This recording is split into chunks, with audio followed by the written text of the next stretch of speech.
各位街坊，歡迎返嚟歡樂世界。今集我哋唔講笑，要講火。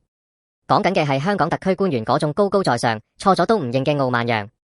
市民日鬧夜鬧，佢哋好似戴咗隔音耳塞咁，連講句對唔住都懶得開金口。究竟係官威大過天，定係面皮厚過牆？等我哋一齊剝開嚟睇。近年香港接連爆出大禍，由公屋鉛水、宏福苑大火，到近期巴士安全帶法例甩轆，市民生命同安全受威脅，但負責官員幾乎冇人正式道歉，問責聲音石沉大海。而中國一旦重大事件，例如去年珠海造成35人死亡的無差別撞人案，同祖國一貫的做法大脫節，大失民心。香港官員嘅道歉文化真係稀過啲咩？好似政府購買飲用水事件，官員最初仲話符合標準，宏福苑大火燒出制度漏洞，部門互相卸膊，連立法會通過嘅安全帶新例都因為草擬粗疏而要急剎停。每次出事，官方回應都係檢討、跟進、嚴肅處理，但就係欠市民一個真誠認錯。好多人問，點解香港官員咁難開口道歉？其實背後有幾層問題。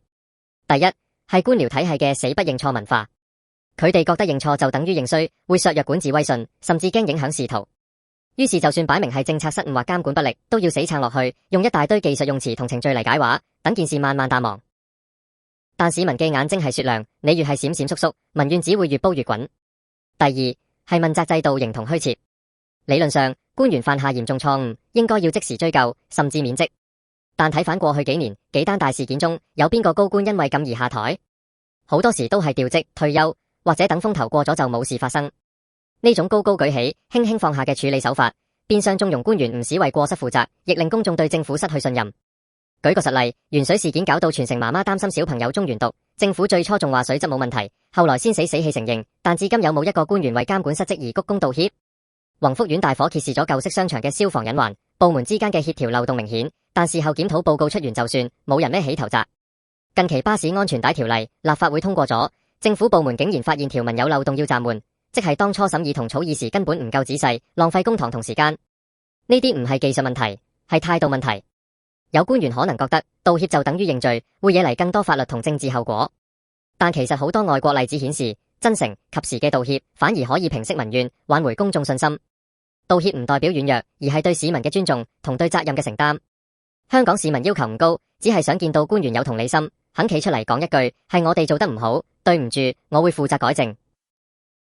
可惜咁簡單嘅一步，對某啲官員嚟講，好似比登天更難。歸根究底，呢種唔肯認錯嘅文化，亦同管治心態有關。如果官員一直覺得自己高高在上，同普羅百姓有距離，自然唔會感受到民間嘅痛同怒。當官唔係淨係執行政策，仲要心繫市民，將市民嘅安危同福祉放喺首位。犯錯唔可怕，可怕嘅係用傲慢同逃避去對待錯誤。總而言之，香港要建立真正嘅問責文化，就必須從道歉認錯做起。官員要有膽承認過失，有肩負起責任，而唔係靠官腔同文件嚟敷衍市民。一個肯認錯、肯改進嘅政府，先會贏得民心。如果連一句對唔住都唔肯講，官民之間條裂痕只會越嚟越深。多謝大家收睇歡樂世界。今集講到呢度，真係一肚火。如果你都覺得官員係時候學識講對唔住，記得訂閱、點讚、分享出去，留個言話我知你點睇。下集再同大家探討更多貼地熱話，再見。